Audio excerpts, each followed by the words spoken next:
Bihar news में स्वागत है आपका दोस्तों। मैं हूं फिरदौस गनी और आप देख रहे हैं केडीबी लाइव। दोस्तों आज हो चुका है 23 मई 2024। तो आज की पूरे बिहार की टॉप न्यूज लेकर आए हैं आपके लिए। वीडियो शुरू करने से पहले आपके लिए एक जरूरी सूचना है। सूचना यह है कि केडीबी लाइव का ऐप आ चुका है। केडीबी लाइव ऐप के माध्यम से बिहार की किसी भी खबर को मात्र 1 मिनट में देख सकते हैं। इस ऐप को इंस्टॉल करने के लिए अभी जाइए प्ले स्टोर पर सर्च कीजिए केडीबी लाइव, आ जाएगा, उसको इंस्टॉल कीजिए और पूरे बिहार की खबरों को देखिए।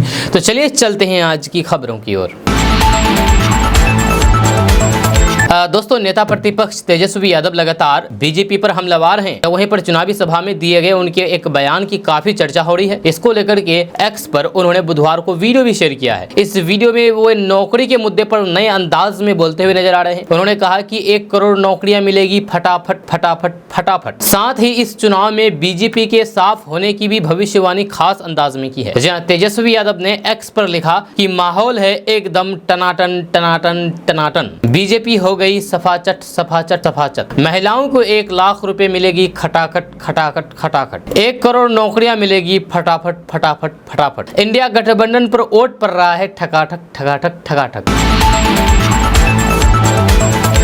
दोस्तों बिहार के 18 जिलों में आंधी बारिश और वज्रपात का अलर्ट जारी किया गया है। ताजा रिपोर्ट्स के मुताबिक मौसम विभाग ने इन जिलों में रहने वाले लोगों को खराब मौसम के दौरान सावधानी बरतने के भी निर्देश दिए गए हैं ताकि वज्रपात के किसी भी तरीके का नुकसान न हो। यह खबर के अनुसार अगले 48 घंटे तक बिहार के कई जिलों में मौसम खराब रहने वाले हैं। जब कुछ स्थान पर तेज आंधी आ सकती है और हल्की बारिश भी हो सकती है। वहीं पर कुछ जिलों में 1-2 स्थान पर वज्रपात होने की भी संभावना जताई गई है। आपको बता दूं कि मौसम विभाग ने बिहार के पटना, भोजपुर, बक्सर, रोहतास, कैमूर, अरवल, औरंगाबाद, गया, जहानाबाद, नवादा, नालंदा, जमुई, लखीसराय, शेखपुरा, मुंगेर, खगड़िया, भागलपुर और बांका में आंधी बारिश और वज्रपात को लेकर के येलो अलर्ट जारी किया गया है। मौसम वैज्ञानिकों के माने तो बिहार में कई जगहों पर 40 से 50 किलोमीटर प्रति घंटे की रफ्तार से हवा चलने की भी आशंका जताई गई है। इससे कई जिलों के तापमान में गिरावट आएगी और फिर लोगों को भीषण गर्मी और फिर उमस से थोड़ी सी छुटकारा मिलेगी। दोस्तों बिहार में लोकसभा चुनाव के 7वें और फिर अंतिम चरण में 37% उम्मीदवार करोड़पति हैं और कुल 134 उम्मीदवारों की औसत संपत्ति 2.5 करोड़ रुपए से की है। इस चरण की 8 सीटों में 42 में से 16 निर्दलीय है। साथ ही साथ प्रमुख दलों में भाजपा, राजद, कांग्रेस, जदयू, AIMIM और राष्ट्रीय लोक मोर्चा के 100% उम्मीदवार करोड़पति हैं। जहां इस चुनाव में भाजपा के 5, राजद के 3, कांग्रेस के 2, जदयू के 2, AIMIM के 2 एवं राष्ट्रीय लोक मोर्चा के 1 उम्मीदवार चुनावी मैदान में है। वहीं पर भाकपा माले के 3 में 1 और बसपा के 8 में से 7 उम्मीदवार करोड़पति हैं। इसके अलावा अन्य रजिस्टर्ड दलों के उम्मीदवार भी करोड़पति हैं।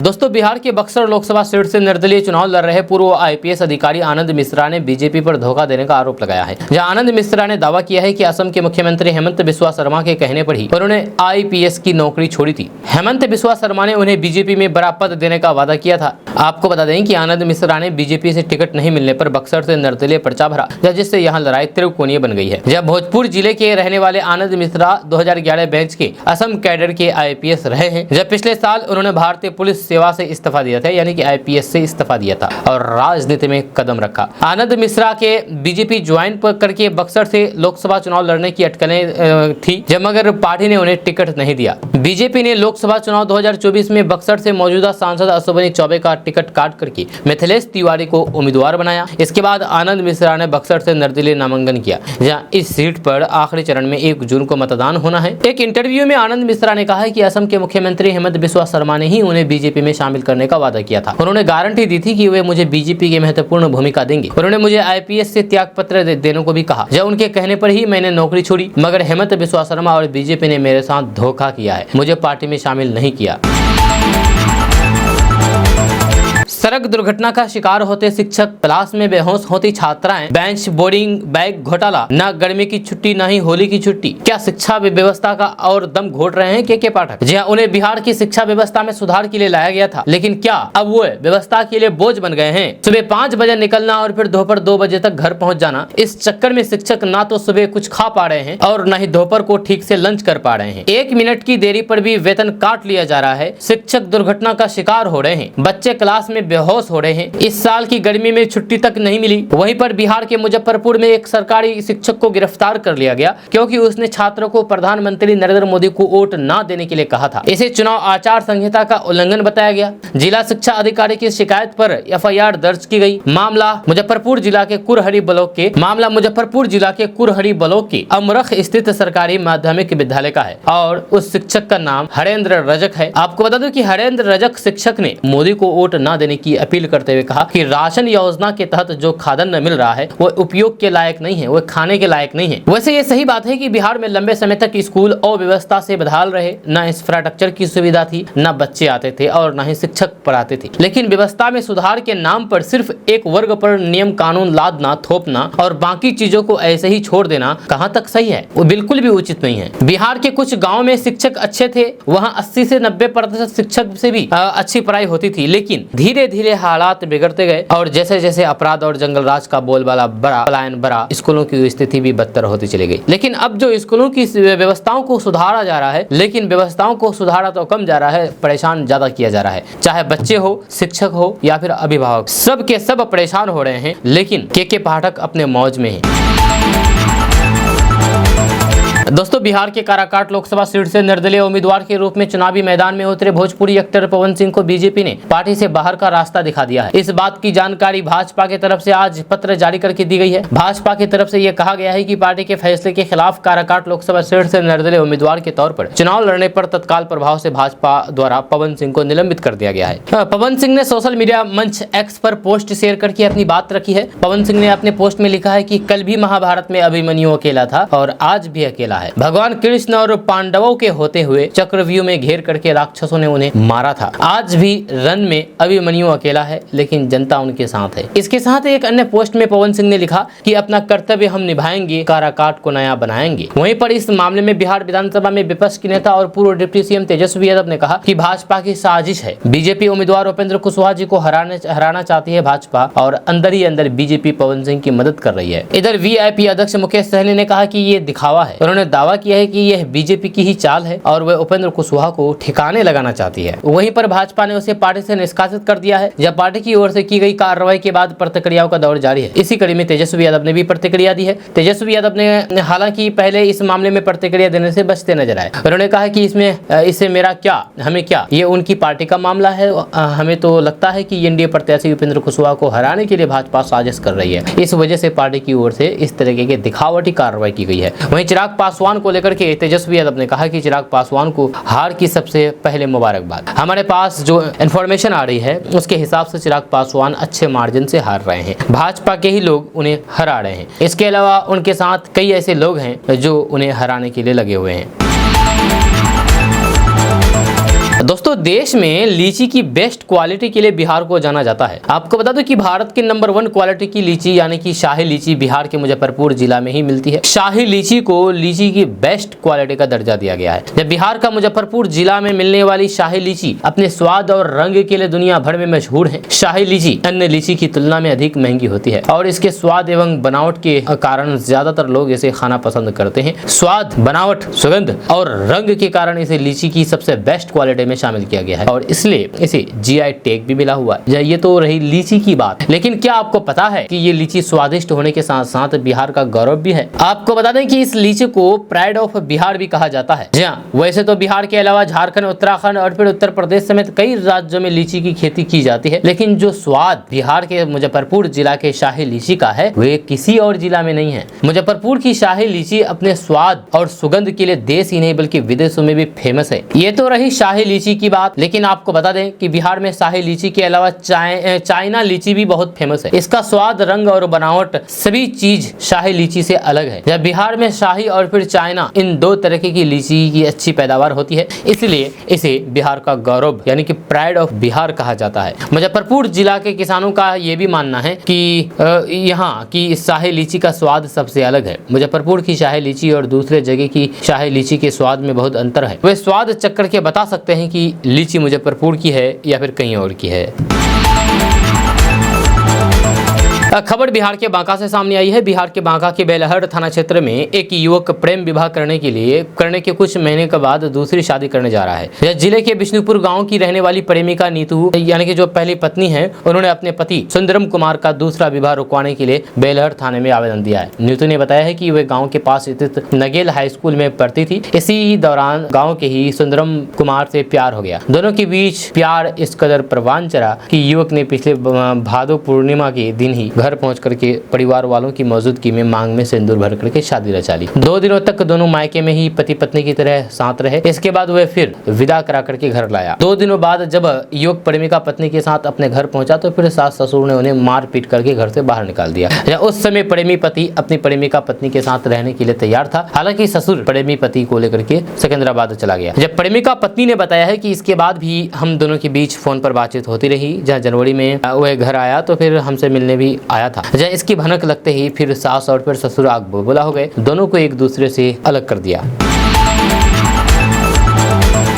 दोस्तों, स्मार्ट प्रीपेड मीटर रिचार्ज होने लगा है। जी हाँ, 2 महीने से चल रही तकनीकी खराबियां दूर हो गई है। बिजली कंपनी उपभोक्ताओं को मैसेज भेज करके 3 दिनों के अंदर मीटर रिचार्ज करने का आग्रह किया है। मंगलवार को मैसेज भेजने का कार्य शुरू कर दिया गया है। शुक्रवार को बकायेदारों का बिजली कनेक्शन काटने की योजना बनी है, जहाँ वे भी काफी संख्या में उपभोक्ताओं का कनेक्शन कटेगा। जहाँ कंपनी के अधिकारियों का कहना है कि गर्मी का मौसम है, जहाँ एक साथ सभी बकायेदारों का कनेक्शन नहीं काटा जाएगा। उन्होंने कहा है कि मैसेज भेज करके सूचना दी जा रही है कि तकनीकी कारणों से विगतम कुछ दिनों से आपकी ऊर्जा खपत के विरुद्ध बैलेंस में कटौती नहीं हो रही थी, जिसकी सूचना आपको दी गई थी। तकनीकी समस्या का समाधान कर दिया गया है एवं आपका बैलेंस है।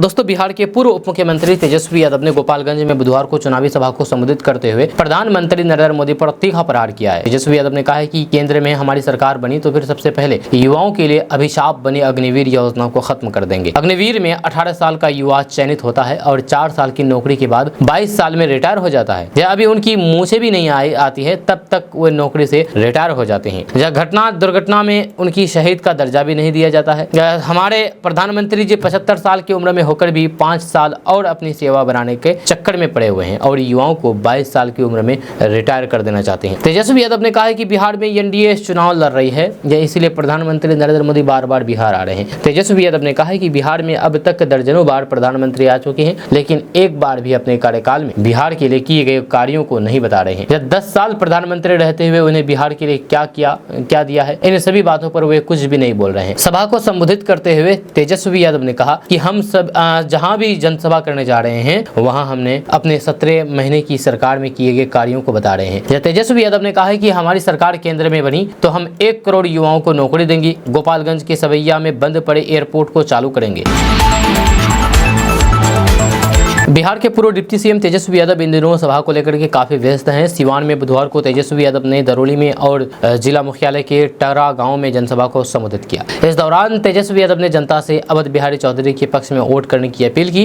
उन्होंने कहा कि हम यात्रा में आए तो फिर जनता का प्यार और विश्वास मिला था। संकल्प लिया गया है कि गंगा जमुना तहजीब को बचाना है। पीएम मोदी बिहार आते हैं तो फिर नफरत की राजनीति करते हैं, लालू या फिर तेजस्वी को जी भर करके गाली देते हैं। तेजस्वी यादव ने कहा है कि 40 में से 39 सांसद देने के बावजूद भी बिहार को ठगा गया है। उन्होंने कहा है कि ये मेरी 200वीं सभा है। डॉक्टर ने पूरा बेड रेस्ट लेने को कहा है, लेकिन पीएम मोदी को बेड रेस्ट देने के बाद ही आराम मिलेगा। इस दौरान तेजस्वी यादव ने फिर से नौकरी की बात दोहराई है। उन्होंने कहा है कि 5 लाख सरकारी नौकरी हमने दिया। इंडिया गठबंधन की सरकार बनने पर 1 करोड़ युवाओं को सरकारी नौकरी, गरीब को हर महीने 8,000 रुपए दिए। दोस्तों, असदुद्दीन ओवैसी ने कहा कि पीएम मोदी राम मंदिर पर ताला लगाने की बात करते हैं, लेकिन उनके राज्य में जिन फैक्ट्री पर ताला लग गए हैं उनके बारे में क्यों नहीं बोलते हैं। दरअसल पीएम मोदी ने पिछले दिनों रैलियों में कहा था कि अगर इंडिया गठबंधन की सरकार आई तो ये लोग राम मंदिर पर फिर से ताला लगा देंगे। असदुद्दीन ओवैसी ने सवाल उठाया कि पीएम मोदी लॉकडाउन और फिर नोटबंदी पर क्यों नहीं बोलते। प्रधानमंत्री के पास 10 साल में किए गए कार्यों कोई भी काम बताने लायक नहीं है। जब खुद को वोट कटवा कहे जाने पर असदुद्दीन ओवैसी ने कहा कि राजनीति में आरोप लगते रहते हैं। जो लोग बीजेपी को नहीं रोक पाए वे बौखलाहट में आ गए हैं। असदुद्दीन ओवैसी ने कहा कि कोई नई बात नहीं है इस तरीके के आरोप लगने में। जहां तक वोट काटने की बात है, जो लोग 2014, 17, 19 और फिर 22 में बीजेपी को रोक नहीं पाए वे हम पर उंगली उठा रहे हैं। उन्हें समझना चाहिए कि वे लोग ऐसी बातें क्यों कर रहे हैं। असदुद्दीन ओवैसी ने केंद्र सरकार पर निशाना साधते हुए कहा कि आर्थिक आधार पर 10% आरक्षण देकर के पीएम मोदी ने दलितों और फिर पिछड़ों को धोखा दिया है। उन्हें दलितों और फिर पिछड़ों का हक मारा है उन्होंने। असदुद्दीन ओवैसी ने यूपी में पेपर लीक के मुद्दे पर भी बीजेपी को घेरा। एआईएमआईएम चीफ असदुद्दीन ओवैसी ने कहा कि पीएम को बताना चाहिए कि यूपी में पेपर लीक क्यों हो रहा है, किसकी आत्मा आकर के पेपर लीक कर रही है। पीएम मोदी रोजगार और फिर महंगाई पर सवाल क्यों नहीं बोलते, कुछ क्यों नहीं बोलते हैं।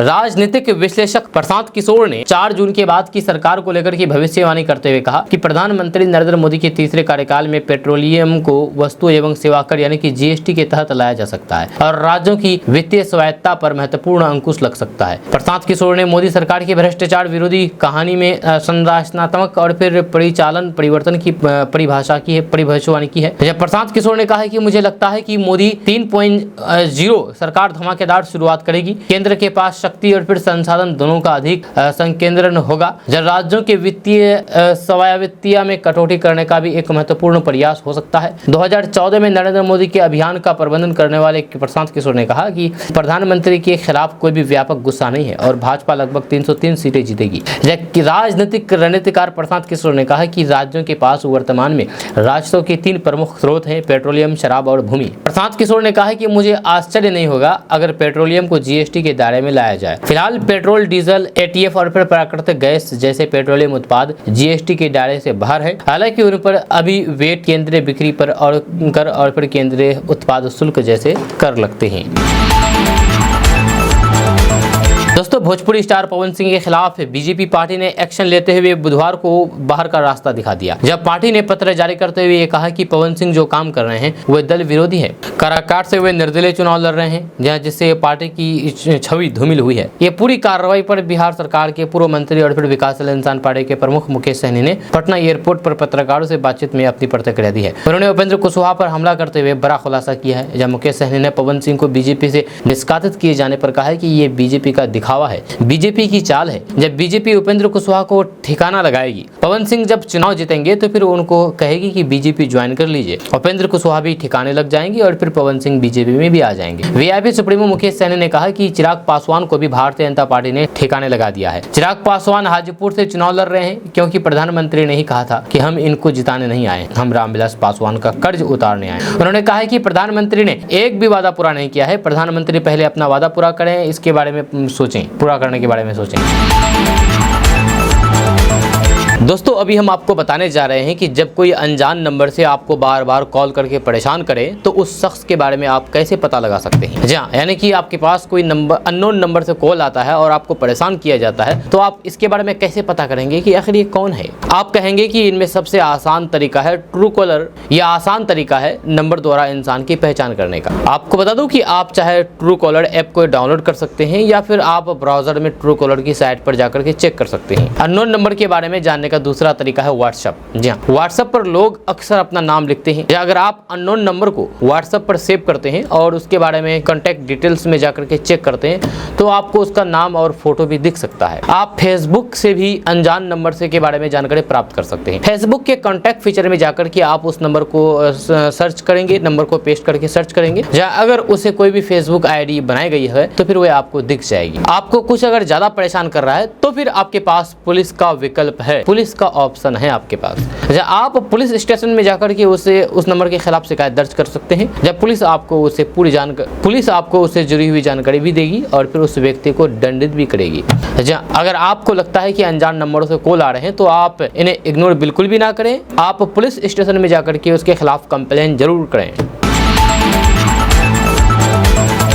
दोस्तों, केंद्र की मोदी सरकार देश की अर्थव्यवस्था को गति देने के लिए गति शक्ति मिशन चला रही है। पीएम गति शक्ति multi modal connectivity 100 lakh crore रुपए का कनेक्शन मास्टर प्लान है। प्रधानमंत्री नरेंद्र मोदी ने 75वें गणतंत्र दिवस के अवसर पर 15 अगस्त 2021 पीएम गति शक्ति योजना की घोषणा की थी। इसका उद्देश्य देश की बुनियादी ढांचे यानी कि इंफ्रास्ट्रक्चर को मजबूत करना और लॉजिस्टिक को बेहतर बनाना है। इस योजना के तहत केंद्र सरकार की 16 मंत्रालयों के बीच तालमेल स्थापित करके देश में चल रहे सड़क, रेल, तेल और फिर गैस जैसे मंत्रालयों के प्रोजेक्ट को एक डिजिटल प्लेटफॉर्म पर लाना है। इससे काम में तेजी आएगी और फिर लागत भी कम होगी। प्रधानमंत्री नरेंद्र मोदी ने लॉजिस्टिक्स पर आने वाले खर्च को कम करने, कार्गो हैंडलिंग कैपेसिटी को बढ़ाने और एक जगह से दूसरी जगह सामान भेजने में लगने वाले समय को कम करने में मदद से कार्गो हैंडलिंग कैपेसिटी को बढ़ाने और फिर एक जगह से दूसरी जगह सामान भेजने में लगने वाले समय को कम करने के मकसद से पीएम गति शक्ति योजना की शुरुआत की थी। इससे देश के इंफ्रास्ट्रक्चर विकास के साथ साथ देश में लाखों युवाओं को रोजगार मिलने की उम्मीद है। एक इंटरव्यू में प्रधानमंत्री नरेंद्र मोदी ने सरकार की गति शक्ति मिशन का जिक्र किया था, जब उन्होंने कहा कि गति शक्ति की चर्चा कम होती है, लेकिन सरकार का ये इतना बड़ा काम है जिसने पुराने सरकारी ढर्रों को बदल करके रख दिया है। पीएम मोदी ने इस योजना के बारे में बताते हुए कहा था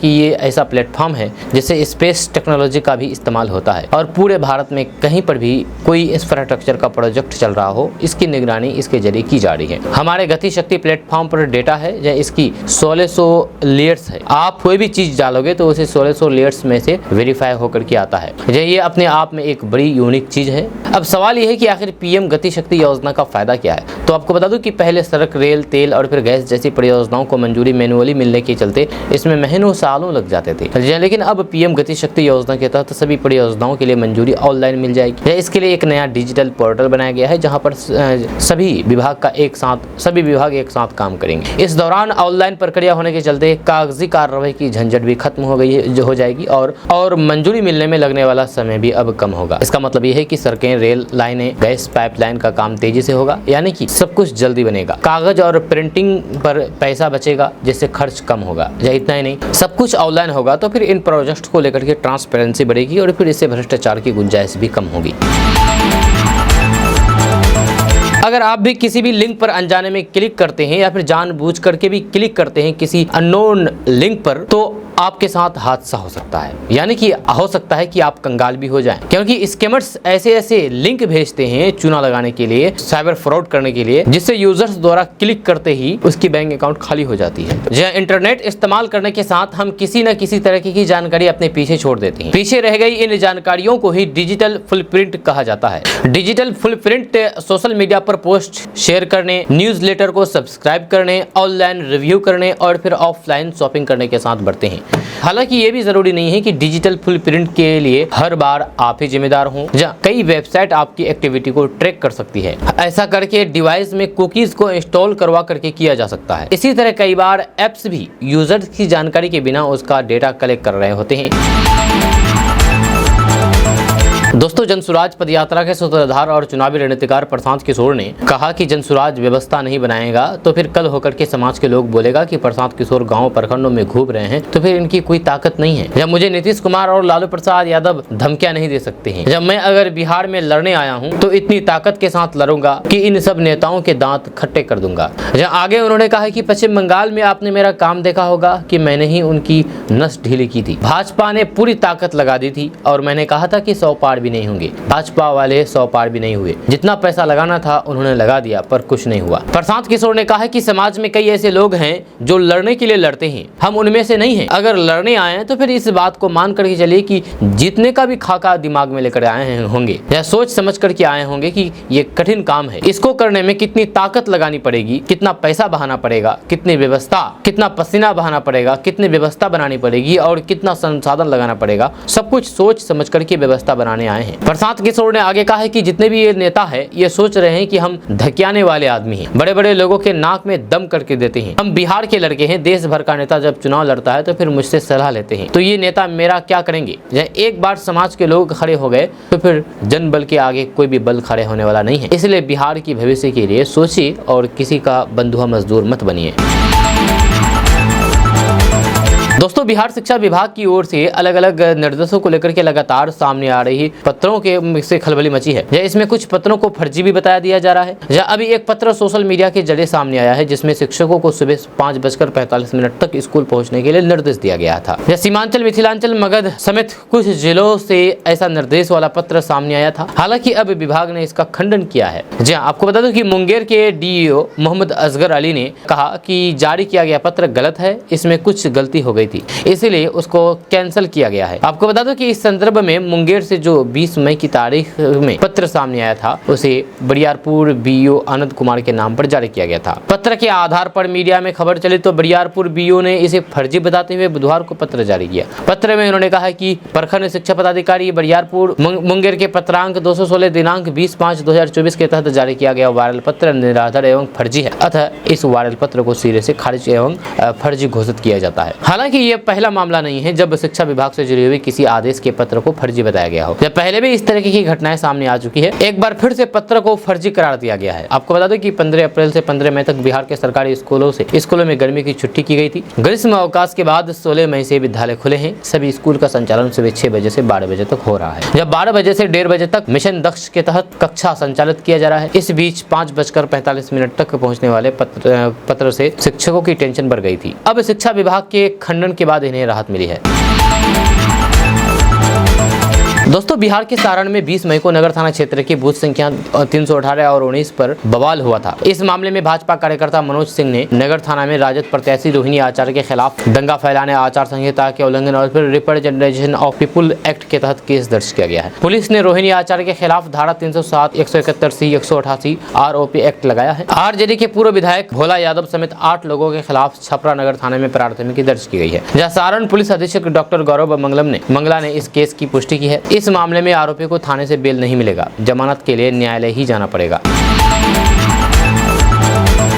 दोस्तों, बिहार सरकार ने एक बड़ा निर्णय लिया है जिसके तहत एक आईपीएस अधिकारी राकेश कुमार दुबे को निलंबन से मुक्त कर दिया है। अब गृह विभाग से पत्र जारी किया गया है।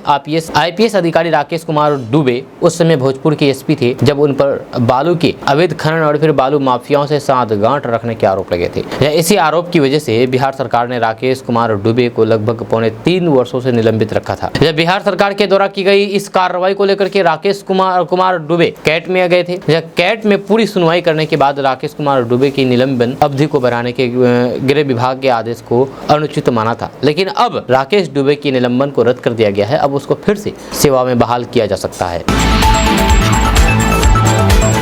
दोस्तों, बिहार के पूर्व मुख्यमंत्री जीतन राम मांझी ने बुधवार को छपरा में हुए कांड पर बड़ा बयान दिया है। उन्होंने कहा कि जिस दिन मतदान हुआ उसके बाद ये घटना हुई है, लेकिन घटना से पहले उसके पूर्व मतदान केंद्र पर राजद के प्रत्याशी और कार्यकर्ता गए थे, वहां तनाव फैला दिया और फिर तनाव की स्थिति में ही मतदान हुआ। इसकी जांच होनी चाहिए कि आखिर आग में घी डालने का काम कौन किया। सबसे पहले राजद के जो प्रत्याशी थे वो गई थी और तनावपूर्ण स्थिति बना करके लौट आई थी। फिर इसी बीच चुनाव हुआ, फिर कुछ और बातें हुई होगी, जिसके बाद ये कार्रवाई हुई और गोली चली। जहाँ किसने और किसको मारा ये जांच का विषय है। जो चुनावी हिंसा उचित नहीं है, घटना की जांच और फिर इस पर कार्रवाई होनी चाहिए। वहीं पर पवन सिंह को भाजपा से निष्कासित किए जाने पर उन्होंने कहा इनको तो पहले ही निकाल देना चाहिए था। जिस समय उन्होंने नामांकन किया था और नामांकन वापस नहीं लिया उसी समय निकाल देना चाहिए, लेकिन अब जो निकाला गया है उससे गलत संदेश जा रहा है। इससे जो उम्मीदवार है उनको मुसीबत का सामना करना पड़ रहा है। जहाँ हम भी वहाँ जाएंगे, काराकाट की जनता से कहेंगे कि पवन सिंह का एनडीए से किसी प्रकार का कोई भी संबंध नहीं है। दोस्तों, लोजपा रामविलास के प्रमुख चिराग पासवान ने विपक्षी दलों के नेताओं द्वारा प्रधानमंत्री नरेंद्र मोदी को लेकर के दिए जा रहे विवादास्पद बयानों पर बुधवार को कहा कि ये सामने दिख रहा है कि हार उनकी बौखलाहट है। उन्होंने कहा कि विपक्ष 4 जून के पहले अपनी तमाम मर्यादा खो देगा। जहां चिराग पासवान ने कहा कि जैसे जैसे चुनाव के चरण गुजरते जा रहे हैं, विपक्ष की बौखलाहट भी बढ़ती जा रही है। उन्होंने कांग्रेस अध्यक्ष मल्लिकार्जुन खड़गे द्वारा प्रधानमंत्री नरेंद्र मोदी को झूठों का सरदार कहे जाने पर कहा कि पहले उनकी पार्टी के दूसरे नेताओं के बाद अब खुद राष्ट्रीय अध्यक्ष कांग्रेस जिस तरह से भाषा के मर्यादा भूल रहे हैं, ये बात साबित होती है कि उनको पता चल चुका है कि ये चुनाव हार रहे हैं। उन्होंने कहा है कि हम लोग इन 5 चरणों में जिस तरीके से मतदान हुआ है 300 से 315 तक का आंकड़ा पार कर चुके हैं। अब 25 मई और 1 जून वाला मतदान होना है। इसमें हम लोग यकीनन 400 का भी आंकड़ा पार करेंगे और अगर इस बार पूरा एनडीए मिलकर के इतिहास में सबसे बड़ी संख्या में के साथ केंद्र में सरकार बनाता है तो फिर इसमें भी किसी को आश्चर्य नहीं होगा। दोस्तों, गर्मी की छुट्टियों में आप यदि घूमने का मन बना रहे हैं तो फिर बिहार के टूरिस्ट स्थलों की सैर कर सकते हैं। पटना के टूरिस्ट स्थलों के साथ पवापुरी, ककोल, नालंदा, राजगीर एवं बोध गया जैसे ऐतिहासिक, धार्मिक और फिर मनमोहक स्थलों की सैर भी कम खर्च में कर सकते हैं। इसके लिए बिहार पर्यटन विकास निगम सस्ता टूर पैकेज लेकर के आया है। इसमें आपको घूमने के साथ ही खाने पीने की भी सुविधा मिलेगी। आप बिहार के विभिन्न पर्यटन स्थलों की अपने दोस्तों और फिर परिवार के साथ सैर कर सकते हैं। पर्यटन विकास निगम ने 1 दिन का टूर पैकेज निकाला है। जब भ्रमण भ्रमण के लिए पर्यटकों को एसी गाड़ी की सुविधा मिलेगी। उन्हें नाश्ता और फिर लंच के साथ शाम का स्नैक्स भी दिया जाएगा। इसके अलावा पर्यटन स्थलों पर भ्रमण के लिए सैलानियों को अलग से टिकट का पैसा भी खर्च नहीं करना पड़ेगा। इस टूर पैकेज में गाइड की सुविधा भी उपलब्ध होगा। ये टूर पैकेज छुट्टी के दिन के साथ शनिवार और फिर रविवार के लिए है। जब पैकेज की बुकिंग में सारी सुविधाएं जुड़ी हुई है। जी हाँ, ऐसे में सैलानियों का अलग से पैसा नहीं लगेगा। इस टूर पैकेज की बुकिंग शुरू हो गई है। इच्छुक पर्यटक 9334312428 या फिर 9801693189 या फिर 9905653597 पर संपर्क करके बुकिंग कर सकते हैं। दोस्तों, कल पश्चिम बंगाल में गृह मंत्री अमित शाह ने बहुत बड़ा बयान दिया है। जहां अमित शाह ने कहा है कि मोदी जी की सारी योजनाएं ममता बनर्जी रोक करके बैठी है। पीएम आवास योजना के अंतर्गत बिहार में 87 लाख पक्के घर बने, जबकि बंगाल में सिर्फ 38 लाख घर बन पाए। जल जीवन मिशन से बिहार के 96% घरों में पानी पहुंचा, जबकि बंगाल में सिर्फ 39% घरों तक पानी पहुंचा। बंगाल घुसपैठियों के लिए सुरक्षित ठिकाना बन गया है। घुसपैठ का मुद्दा न केवल बंगाल बल्कि पूरे देश के लिए गंभीर चिंता का विषय है। बंगाल में भाजपा के 30 सीटें आते ही ये टीएमसी खंड खंड हो जाएगी और फिर ममता दीदी की सरकार की विदाई हो जाएगी। बंगाल में लगातार जनसंख्या की बदली जा रही है। ममता दीदी अपने वोट बैंक के लिए देश की सुरक्षा को दांव पर लगा रही है। यहाँ पंचायत के चुनाव हुए जिसमें 200 से ज्यादा लोग मारे गए। मगर मैं आपसे कहना चाहता हूँ कि इस पर आप मत डरना, क्योंकि 5 चरण के चुनाव में ममता के गुंडे किसी का बाल भी बांका नहीं कर पाएंगे। जब बंगाल में राजनीतिक हिंसा ने यहाँ के लोकतंत्र को कमजोर कर दिया है। लेकिन मैं आपसे आग्रह करता हूँ कि आप डरे नहीं। पिछले 5 चरणों के चुनाव में ममता दीदी के गुंडों की लोगों को छूने की हिम्मत तक नहीं हुई। मैं लिख करके दे सकता हूं कि हम 2025 में बिहार में सरकार बना रहे हैं।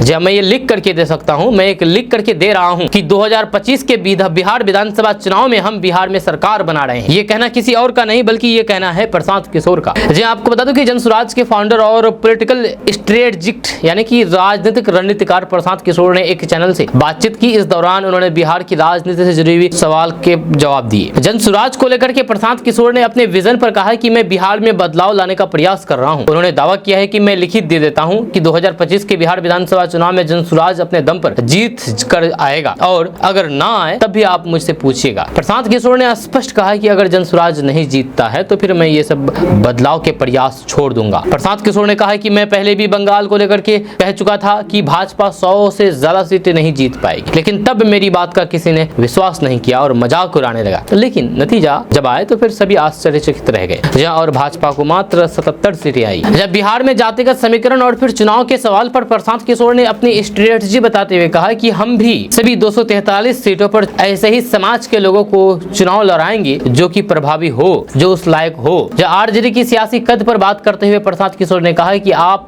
डेटा पर नजर डालेंगे तो फिर समझ सकेंगे कि पिछले 35 वर्षों में आरजेडी जैसी पार्टी अपने दम पर चुनाव नहीं जीत सकी है। दोस्तों, बिहार के पूर्णिया में एक महिला का तलाक होते होते बच गया। दरअसल महिला का पति 4 महीने से दिल्ली में रहकर के मजदूरी करता है। जी हाँ, उसे जैसे ही पता चला है कि उसकी पत्नी 8 सप्ताह की गर्भवती है, जब उसके पैर के नीचे जमीन खिसक गई, क्योंकि वे खुद 4 महीने से घर से बाहर हैं। जब बीवी की गर्भवती होने की खबर सुनकर के पति ने फोन करके उससे खूब झगड़ा किया और उसे बदचलन करार दे दिया। वहीं पर पत्नी अपने पति से बार बार गुहार लगाती रही कि उसने कोई गलत कदम नहीं उठाया है। जब उसके बाद पति ने अपने घर फोन करके फिर से अल्ट्रासाउंड कराने को कहा। उसके बाद ससुराल वालों ने दूसरी जगह महिला का अल्ट्रासाउंड कराया तो फिर ससुराल वालों के पैर के नीचे भी जमीन खिसक गई। इस बार महिला 10 सप्ताह की गर्भवती निकली। इसके बाद ससुराल वालों ने भी महिला से बातचीत करना बंद कर दिया और अपने बेटे को भी जानकारी दे दी। ये सुनकर के दुखी पति ने अपनी पत्नी को तलाक देने का फैसला किया, जिससे परेशान होकर के महिला ने गाँव के लोगों से मदद मांगी। वहीं पर महिला ने गाँव के कुछ लोगों की सलाह पर पूर्णिया जाकर के बड़े डॉक्टर से अल्ट्रासाउंड कराया तो महिला गर्भवती नहीं निकली। जहाँ उसके यूट्स में दिक्कत निकली, जिसकी वजह से पेट में दर्द हो रहा था। दरअसल पूर्णिया जिले के डगरुआ थाना क्षेत्र के शिकारपुर दियारा गांव की महिला बीबी मुस्तकीना के पेट में लगातार दर्द रहता था। उसके बाद उसने डगरुआ के मिली अल्ट्रासाउंड सेंटर के डॉक्टरों से अपनी जांच कराई, जहां रिपोर्ट में उसको 8 सप्ताह तक गर्भवती बताया गया। जैसे ही ये बात महिला के ससुराल वालों को लगी तो दिल्ली में काम कर रहे अपने बेटे को बता दिया। उसके बाद पति ने अपने पत्नी को खूब भला बुरा कहा, क्योंकि पति 4 माह पहले ही कमाने के लिए दिल्ली भागा था। इसके बाद ससुराल वालों ने इस बात की खुशी अल्ट्रासाउंड सेंटर में जांच कराई तो फिर महिला 10 सप्ताह की गर्भवती निकली। इसके बाद महिला के पति ने तलाक देने की पूरी तैयारी कर ली थी। जब ये बात गाँव के लोगों को पता चली तो फिर महिला को पूर्णिया भेजा गया, जहाँ कुछ और बीमारी निकली। उसके बाद महिला, उसके पति और फिर ससुराल वालों ने राहत की सांस ली। बताया जा रहा है कि पूर्णिया के डगरवा में कुकुर मुत्ते की तरह अवैध नर्सिंग होम, एक्सरे और फिर अल्ट्रासाउंड सेंटर खुल गए हैं। इसमें कोई डॉक्टर नहीं होता है, सिर्फ टेक्नीशियन की मदद से काम लिया जाता है। यहाँ अल्ट्रासाउंड सेंटर में काम करने वालों के पास कोई भी डिग्री नहीं होती है। ये लोग किसी दूसरे अल्ट्रासाउंड सेंटर में सीख करके खुद डॉक्टर बन करके मरीजों की जान और फिर सम्मान के साथ खिलवाड़ कर रहे हैं। महिला ने अपने जिन 2 अल्ट्रासाउंड सेंटर में अपनी जांच कराई थी वे दोनों फर्जी निकले थे। जब वहीं पर घटना के बाद महिला और उसके परिजनों ने दोनों अल्ट्रासाउंड में हंगामा किया तो दोनों सेंटर के कड़े में ताला लगा करके फरार हो गए। दोस्तों, बिहार में अब तक का सबसे बड़ा सोलर पावर प्लांट चालू हो गया है। आपको बता दो कि बिहार के बांका में बिहार का अब तक का सबसे बड़ा सोलर पावर प्लांट चालू हो गया है। जब निजी एजेंसियों की ओर से इसका निर्माण 2 साल से चल रहा था। जब बिजली कंपनी निर्माण एजेंसी से अगले 25 सालों तक बिजली की खरीदारी करेगी। जब कंपनी को मात्र 3 रुपए 11 पैसे प्रति यूनिट दिन में बिजली मिलेगी, जो कि काफी सस्ती है। इससे राज्य सरकार का सालाना 70 करोड़ रुपए बचेगा। जब राज्य में यानी कि बिहार में अभी 150 मेगावाट सोलर बिजली का उत्पादन हो रहा है। नदी किनारे बसे इलाके में 202 लोकेशनों पर 21,000 परिवारों की पहचान की गई है, जिन्हें ऑफ ग्रिड बिजली प्रदान की जाएगी। जहाँ सोलर बिजली घर चालू होने के बाद बिजली कंपनी के सीएमडी संजीव कुमार ने मंगलवार को इसकी अद्यतन समीक्षा की है। बैठक में सीएमडी ने कहा कि सौर ऊर्जा परियोजनाओं के निर्माण की गति में और तेजी लाने की जरूरत है। दोस्तों, बिहार में 2 चरणों में जिस गति से शिक्षकों की नियुक्ति हुई है, इसी गति से विभिन्न जिलों में अयोग्य शिक्षक भी पकड़े जा रहे हैं। ताजा मामला बिहार के औरंगाबाद जिला का है, जहां बिहार लोक सेवा आयोग यानी कि बीपीएससी की ओर से परीक्षा पास करके बहाल हुए 10 शिक्षक अयोग्य पाए गए हैं, जिनकी नौकरी खतरे में है। इससे संबंधित पत्र जिला कार्यालय कार्यक्रम पदाधिकारी स्थापना दयाशंकर सिंह को जारी किया है, जिसमें इन सभी शिक्षकों से 3 दिन के अंदर स्पष्टीकरण मांगा गया है। जारी पत्र में कहा गया है कि पटना हाईकोर्ट द्वारा जारी निर्देश के बाद माध्यमिक शिक्षा निदेशक द्वारा जारी किए गए पत्र में स्पष्ट है कि शिक्षक पात्रता परीक्षा में 5% की छूट बिहार राज्य के निवासी अभ्यर्थियों को दे दी जाएगी। जब बिहार से बाहर रहने वाले अभ्यर्थियों को पात्रता परीक्षा में 5% की छूट नहीं दी जाएगी। 60% से कम अंक लाने होने के कारण उस शिक्षक की औपनिबंधिक नियुक्ति रद्द कर दी जाएगी।